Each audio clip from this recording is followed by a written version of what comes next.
লম্বা সময় কথাবার্তা আল্লাহ তাআলা প্রতিষ্ঠান করার যোগ্যতা সবাইকে দান করেন না। কিছু কিছু মানুষকে দান করেন যার ভিত্তিতে আমাদের সন্তানরা শিক্ষিত হইতে পারে।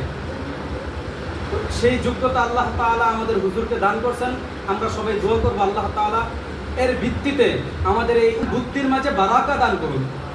2 নম্বরে বলি হাজী জয়নাল সাহেব অত্যন্ত ভালো মানুষ। অল্প কিছু সময়, অল্প কিছু দিন তার সাথে আমার চলাফেরা হয়েছে, দেখা সাক্ষাৎ হয়েছে। এতদিনে আলহামদুলিল্লাহ 2-4-5 বারে দেখা হইলে, সাক্ষাৎ হইলে বোঝা যায় একটা মানুষ কেমন, বুঝছি। আলহামদুলিল্লাহ অত্যন্ত আন্তরিক ধর্মীয় প্রতিষ্ঠানের প্রতি আল্লাহ তাআলা তার এই আন্তরিকতাকে আখিরাতের জরিয়া হিসাবে কবুল মঞ্জুর করে নিন। আসেন 3 নাম্বার কথা বলি তলাবাদেরকে নিয়ে। আসলে আমরা যারা আলেম আছে আমাদের থেকে বেশি সম্মানিত তলাবা। আমরাও তলাবাদেরকে কি করি? সম্মান করি। কারণ আছে, দেখেন সারা পৃথিবীর যত সায়েন্টিস্ট আছে সবাই মিলে কি করছে? সর্বোচ্চ শিক্ষা দিয়া তারা চাঁদের দেশ পর্যন্ত পৌঁছাইতে পারছে।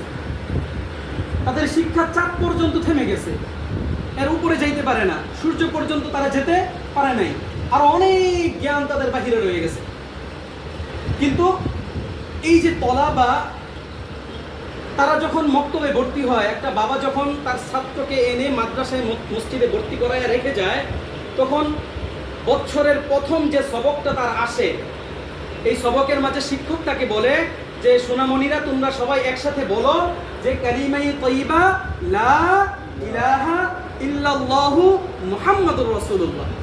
একত্ববাদের রুবুবিয়্যাতের সাক্ষ্য দিতে থাকে, উলুহিয়্যাতের সাক্ষ্য দিতে থাকে, চিৎকার করে করে আকাশ বাতাস প্রকম্পিত করে। তখন আরশে আজিমের মাঝে একটা কম্পন সৃষ্টি হয়। আল্লাহ তাআলা জিজ্ঞাসা করে যে এই কম্পন কেন সৃষ্টি হলো?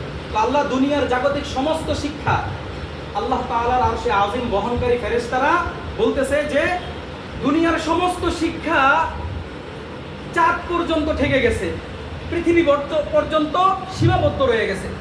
কিন্তু মক্তবে ছোট্ট একটা বাচ্চা প্রথমেই ভর্তি হয়ে প্রথম দিন প্রথম যে সবকটা পড়লো লা ইলাহা ইল্লাল্লাহ, এই এক সবক পুরো 7 আসমান 7 জমিন বেদ কইরা যায় আরশে আজিমে কম্পন সৃষ্টি করে। প্রথম দিনের প্রথম সবক। তো বলা হলো কি হয়েছে? তো বেগুনা মাসুম বাচ্চারা আপনার একত্ববাদের কি দিতেছে? স্বীকারোক্তি দিতেছে, সাক্ষ্য দিতেছে।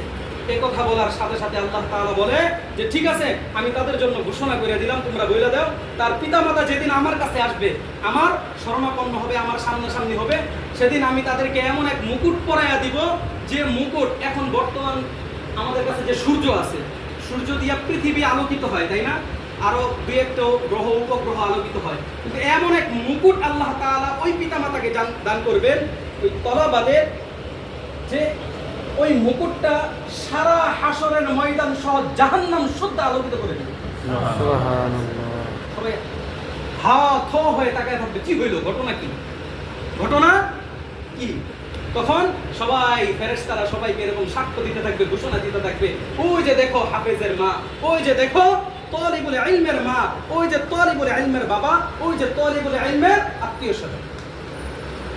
এই জন্য গার্জিয়ান এবং তলাবা উভয়দেরকে আমাদের বোঝার দরকার যে মাদ্রাসা শিক্ষা ব্যবস্থার বিপরীতে আর কোনো জিনিস নাই।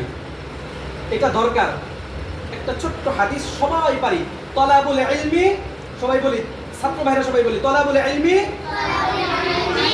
ফারিদাতুন, বলি বাকিরা বলেন আলা কুল্লি মুসলিম। মাশাআল্লাহ, প্রত্যেকটা মুসলিম মুমিন মুমিনাত, মুসলিম ছোট বাচ্চা, নারী, পুরুষ যারা আছে সবার জন্য নির্দিষ্ট পরিমাণে ইলমে ওয়াহি শিক্ষা করা ফরজে আইন। শিখতেই হবে। এই জন্যই বলা যে মাদ্রাসা শিক্ষা ব্যবস্থার বিপক্ষে আর কোনো শিক্ষা ব্যবস্থা নাই, শিখতেই হবে। আল্লাহ তাআলা আমাদের সকলকে মাদ্রাসা শিক্ষা ব্যবস্থার গুরুত্ব এবং তাৎপর্য বুঝার তৌফিক দান করুন, এবং সে অনুযায়ী আল্লাহ তাআলা আমাদেরকে আমল করার এবং সম্মানিত হওয়ার তৌফিক দান করুন। এবং তলাবা যারা আছো তোমরা একটা জিনিস মনে রাখবা, এটা আসলে নসিহতটা আমি আমার প্রতি করি, তারপর তোমাদেরকে করি। প্রথম কথা হইল উস্তাদ। প্রথম কথা কি? উস্তাদ। তারপরে পিতামাতা। উভয়কেই সমন্বয় করে উভয়ের কাছে তোমাকে একটা ওই যে আটার খামিরা বানায় না হোটেলে, এটা নরম থাকে, এটাকে মারলে সেটা কি হবে, এক পাশ দিয়ে ঢেবে যাবে, আবার আরেক পাশে মারলে আরেক পাশ ঢেবে যাবে, আবার সেটাকে লম্বা করা যাবে, ভুল করা যাবে, বড় করা যাবে। ঠিক আটার খামিরার মতো তাদের সামনে হয়ে যেতে হবে। কার কার সামনে? উস্তাদ আর পিতামাতার সামনে। ঠিক আছে, আমরা পারবো তো তলা বাবা ইনশাআল্লাহ। আল্লাহ তাআলা আমাদের তলা বাবাইদেরকে দেশ বরণ্য আলেম হওয়ার তৌফিক দান করুন।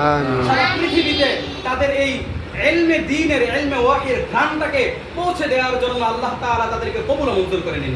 ওয়া আখিরু দাওয়ানা আলহামদুলিল্লাহি রাব্বিল আলামিন।